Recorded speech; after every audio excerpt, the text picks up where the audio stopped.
evening, everybody, and welcome to the Pettis Perspective episode 4. And this will be the last episode, and this was the last City Council meeting for 2020, thank goodness. And what I wanted to start off by saying is I hope that everybody is having a Merry Christmas, a Happy Holidays, Happy Hanukkah, and whatever you might be celebrating during this time. It's important that we love each other, be with family. So I just wanted to extend my holiday wishes to everybody, and thanks for putting up with me. And what I'm going to do is do my best to, again, I have to have notes. The meeting, this council meeting from this past Tuesday was 7.5 hours long, and it was the first meeting with the new crew and the old crew gone, which includes Manny Chavez, City Council Member, Lauren Gamero, City Council Member Jeffrey Harlan, Council Member Andrea Marr, Pro Tem Mayor, or Mayor Pro Tem, Don Harper, Council Member, and Arliss Reynolds, Council Member, and we had, of course, Mayor Foley and City Manager Lorianne Farrell Harrison and Kimberly Hall Barlow as City Attorneys. So they were all present. And what I'm going to do is go over what was discussed. I've done my best to distill things down to a readable and usable format. And again, my mission in these videos is to give to the public what was the important points that transpired in the City Council meeting of Costa Mesa. And I can't help it editorializing some. And by taking notes, doing my very best to use quotes and facts as they come in. So there's a normal call to order. And one of my favorite parts of the meeting is when the community calls in. Now, in a normal setting, when they're in present, the dais is up. People come to the microphone and speak in person. In this case, it's obviously on Zoom. So the first round is just open forum for folks that want to call in on things unrelated to the agenda or things that are not on the agenda. And there was one particular person, her name was Becca, and she owns a small business here in Costa Mesa, owns another business in Newport Beach, and she owns Semi-Tropic Wine here. And she was calling in, and it wasn't long before she cried through most of her call. Her basic thing was she's done everything to comply with the lockdown order from Newsom and the previous and the current lockdown orders. And long story short, code enforcement came out and hit her with a $500 fine. And during that visit, they not only hit her with a $500 fine, they started finding other fines, other things to fine her for, and they were actually making overtures toward maybe having to shut her down if she didn't do X, Y, and Z. And this woman, you couldn't help but feel terrible for her because she's trying to do the best she can, earn a living. And she was calling in to express her dismay at the inconsistency of what's happening out in the business climate. And that'll be a big theme, what's happening with businesses as I go through some of these things. The next in order after that, there's a report from the city manager and a report from the city attorney. And the city manager didn't have much to say. The city attorney, this is going to be, in my opinion, this is what was talked about. What she did was she used her time to discuss businesses that are not complying with Newsom's lockdown order. And she started off, saying that, hey, we're all in this pandemic together, which I agree with. We all need to work together to get through this. But what she pretty quickly went on to do was, it was not so veiled threats out to the business community. She started off by saying those businesses that are choosing to not be compliant need to think about, number one, they need to look at their liability insurance. So if they continue to operate, it could be that they could fall under lawsuit if something happened to somebody COVID-related or un-COVID-related. Maybe since they're opening and violating these Newsom orders, they would not be covered under their insurance plan as it currently sits. So that was one warning to them. And the second, more overt and more concerning warning to them for me was she started to bring up PPE grants, and she could say there's a chance that some of these grants and loans, or whatever you want to call them, will be forgivable by subsidized through the federal government going forward. And she said you want to be careful about choosing to violate the order, basically saying we could come out and by you violating your loan that you got from us in the beginning isn't forgivable any longer. So it was basically threatening these businesses for not complying with Newsom's order. I think it's unnecessary. I think there's that's just too much tyranny, and that deserves a liberty alert in the negative sense, because we want to avoid in this country or in this city. We want to be safe. We want to work together. We want to get through the pandemic. But there's such a thing as an overreaching government, and there's such a thing as getting drunk on power, and there's such a thing as too much regulation. There's such a thing as too many rules and getting too accustomed to that as a society. That is a slippery slope, in my opinion, for this country. And this is not the way Americans are used to living. We're a pioneering, independent thinking, individualistic society, and it's no wonder to me that the businesses are bucking the system, and to go out and threaten them further to me is uncalled for. So Liberty here agrees, and the cat, if you can see her moving around, I'm sorry. So that was that. I'm not going to say any more on that. I would say the next 3 hours or so was dedicated toward, we went into public hearings at this point, and the big one, I'm going to say there was 30-ish, maybe more, community call-ins from the community, people calling and wanting to express their thoughts from all walks of life. And I've never heard, and this is my fourth one. I've listened to other city council meetings before, but this is the fourth one I've reported on. The public hearing, the agenda item was the extension of the moratorium. It's ordinance number 2020-17. As an interim urgency measure to prohibit or limit the operation of short-term rentals within zoning districts in the city of Costa Mesa. So a lot of you already are in the weeds and know about what all this means. What I'm going to do is try and speak in layman's terms best I can for people that aren't used to listening to council meetings and how they talk. And what this is on the 10th of November, the council adopted they basically put an ordinance forward, a temporary ordinance, that it's prohibiting all STRs, which is short for short-term rental, banning them, basically. So saying you can't, I'm a house and I'm leaving for a month and I want to rent out my house to some people to make some extra money, or I'm renting out my granny flat and I might be going away for a week or two and I'll rent out the granny flat. Anything that's short-term rental, and short-term rental, I'm going to give you a definition here, is so a short-term rental is anything less than 30 days you're renting out for your piece of your property or your whole property for less than 30 days and considered a short-term rental. A lot of these people advertise on B&B, market themselves on or Airbnb, and so that's what short-term rental means. And the exclusion is home sharing rentals, that they're exempted right now. And home sharing, all that means is if you are the property owner and you are physically living in the house that you're renting portions of, then those are exempted. As long as you're permanently living there, you're the owner and the permanent residents. But other than those folks, all other short-term rentals are banned under this ordinance. And they are voting tonight to extend this ordinance for, I want to say 8 months. Don't quote me on it. I believe it will go out till November of next year, but it's 8-ish months, something like that. And really the reason they were doing this, and to distill it all down to what the motive of the council was, is they're trying to get rid of they call it the party house problem. That's a quote, the party house problem.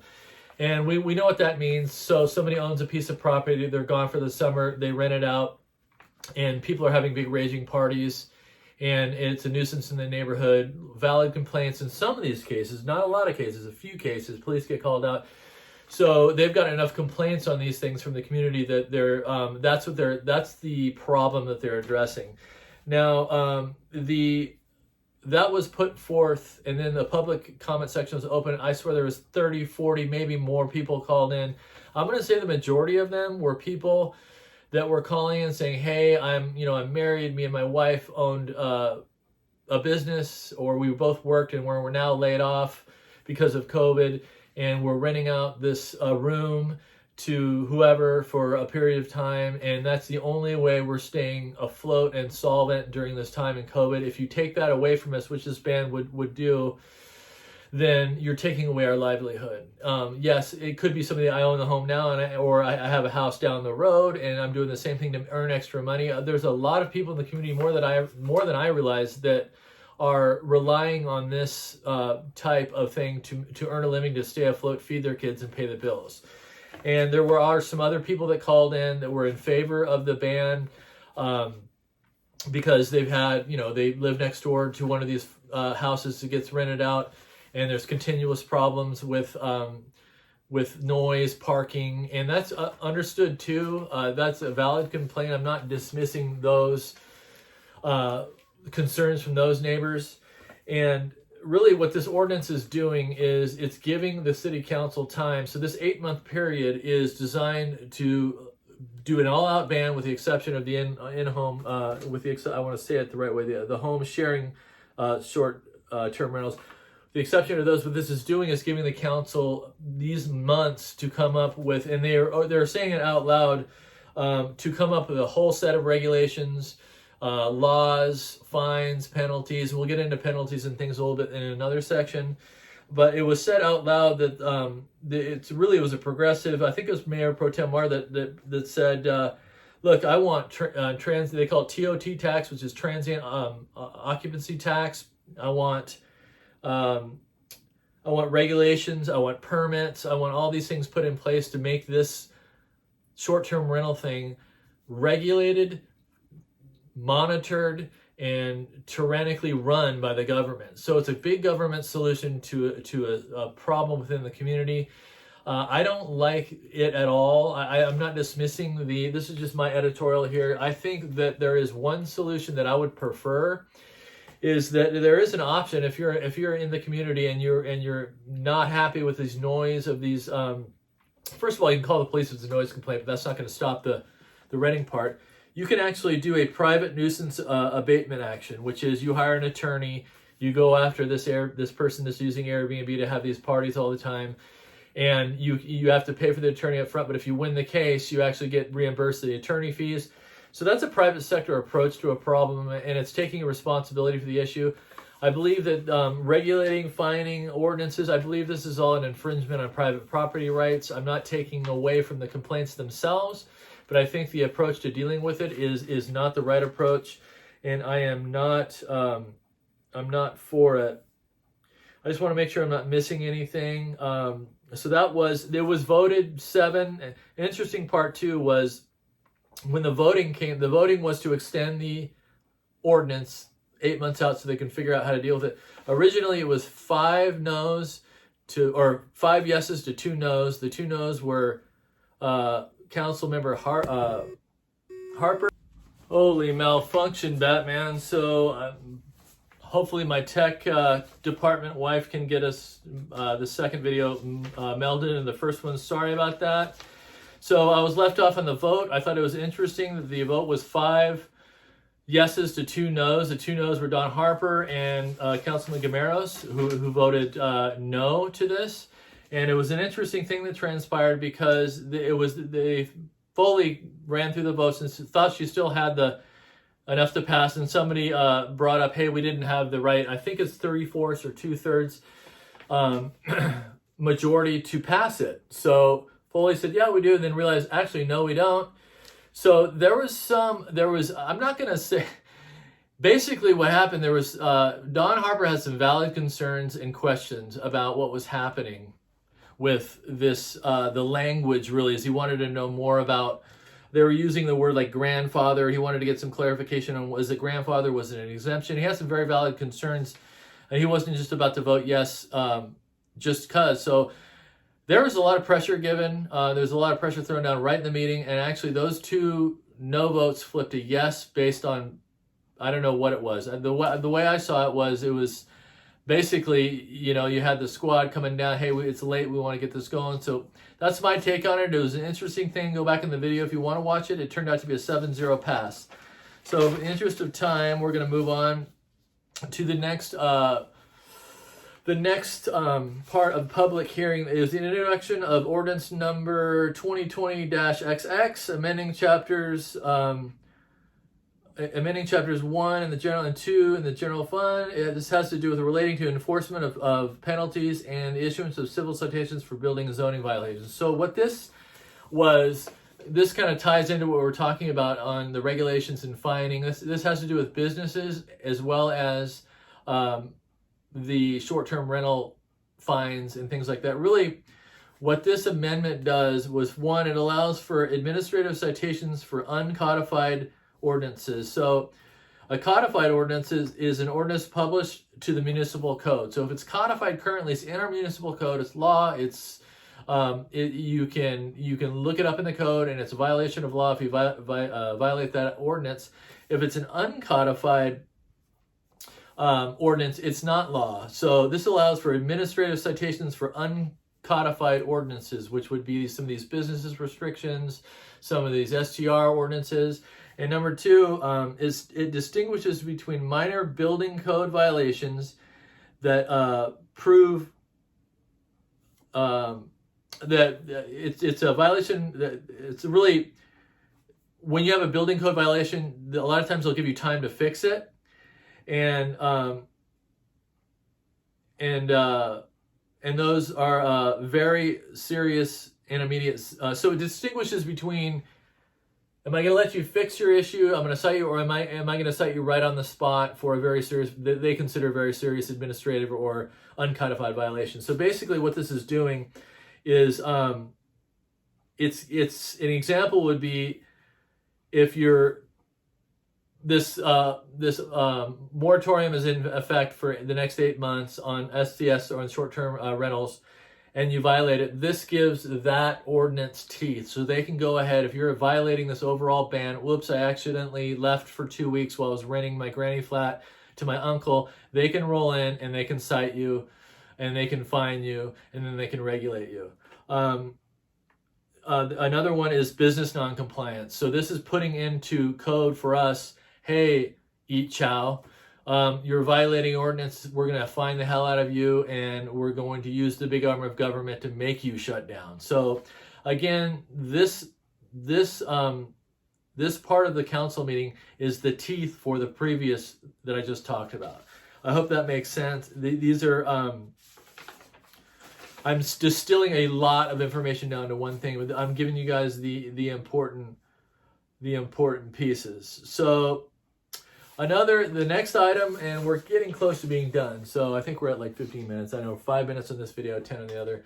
The realignment of the Bikeway and Walkway Committee and restructuring of the Finance and Pension Advisory Committee. At first blush, when I was listening to this, I was like, this is no big deal. But I found myself saying, what is Mayor Foley up to right now? And what this is saying is the City Council is requesting to realign and restructure the Bikeway and Mobility Committee and Finance and Pension Advisory Committee as follows.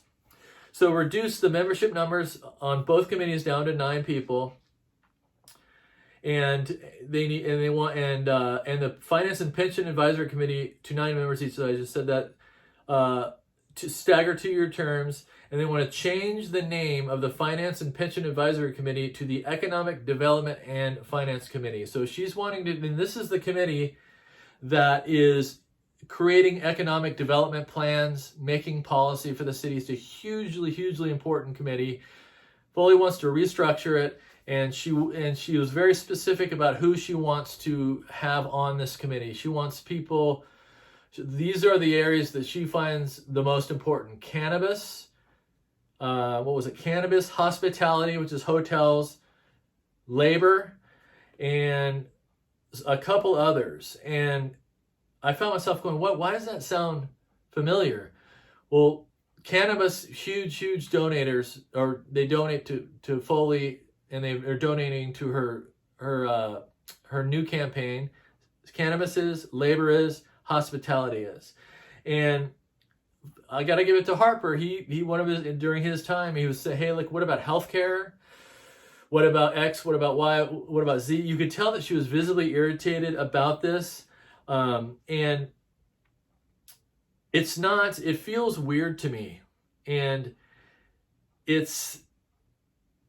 feels like to me that this is a way of really driving policy with from one person, Mayor Foley, down to the rest and out to the community. I don't like it. They didn't vote on it, but I just want the community to be aware of it. It feels weird to me. Quacking like a duck, walking like a duck, all that good stuff. It's a duck. So the last one I'm going to talk about is an important one. It's the COVID-19 Small Business Bridge Grant Program. So we had the original round of grant money that we got, that some of the small businesses got to help out with related to Newsom shutdowns. So this is a bridge. No, we have this new order that came from Newsom, and we have businesses that are struggling and that are in trouble. And what I want to say is, look, we can't do anything about what Newsom is doing other than recall him, which was looking good for us because this guy's a nightmare.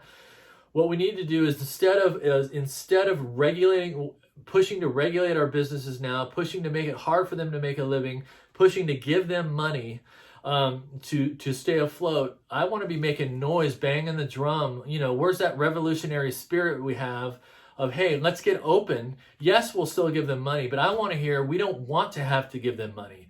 To me, what this feels like is we're going to shut this city down. We're going to shut this country down.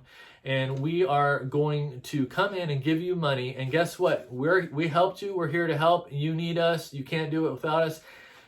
Let them free. Let them loose. Let businesses do what they do. Let them earn a living. Let them do what they think they do. I know COVID is important. I'm a believer.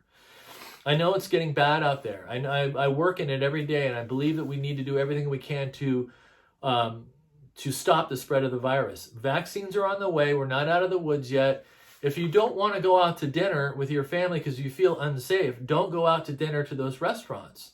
If the people don't want to work there because they're afraid, then they shouldn't work there. But if a business wants to open their doors because they don't want to lay off the 10 people that are not going to be able to pay their rent, and they want to stay open to try to fight the good fight, I say let them. We're a free country. This is not a tyranny.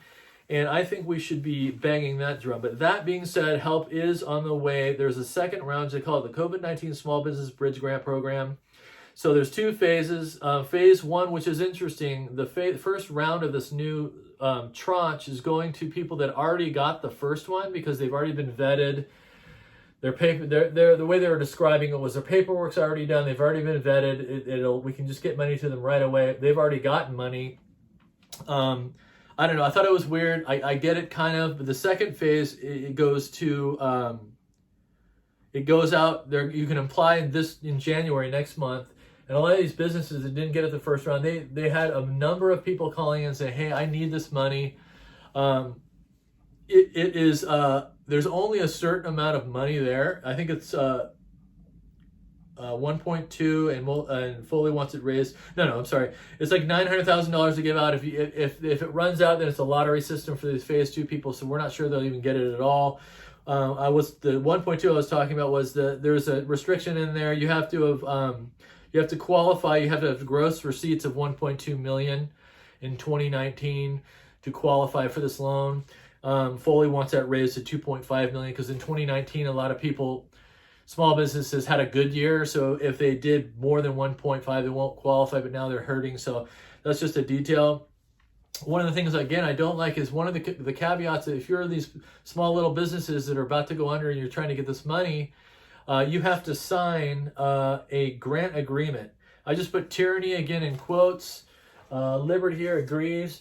So you can have the money as long as you promise to follow all the rules. That's just not what we do here. And I'm happy. I believe this money should be getting out to the businesses. I'm for the grants. Look, they'll get reimbursed by the federal government. But don't put strings on it and don't try to control people. And I'm going to get off my soapbox right now, guys, because I think that I covered the most important things. And I'm really trying. I know I offer my opinion, which I can't help but do. I'm going to do it. But when I read off what happens in the council meetings, it is factually based, Jeff. And it's not. I want you guys to have what they're talking about in a succinct manner that kind of makes sense. And again, what I'm going to start doing is I'm going to put two things real quick, and I'm gonna up my production value game. You guys have been hanging in there. I know this is just kind of in the home right now, and we're on the iPhone. I'm going to try and get things going, so we're going to have a better production value. It'll be easier for me to do and handle. I won't have to stop the video because the little tripod thing stopped working. That's coming. I'm going to start listing in the description of the YouTube video like what's talked about in this video. And I'm not doing this because I want to gain. I'm really doing this as a public service. I don't care how many subscribers or views I get. I'm going to do this until I run again in 2024. Yes, I'm running again in 2024. And I'm willing to fill any open positions and any commissions. By the way, I'm just going to throw it out there. I'm going to stay involved. This is my way of doing it. And be kind to yourself. Be good to each other. Together we can get it done. Bye for now.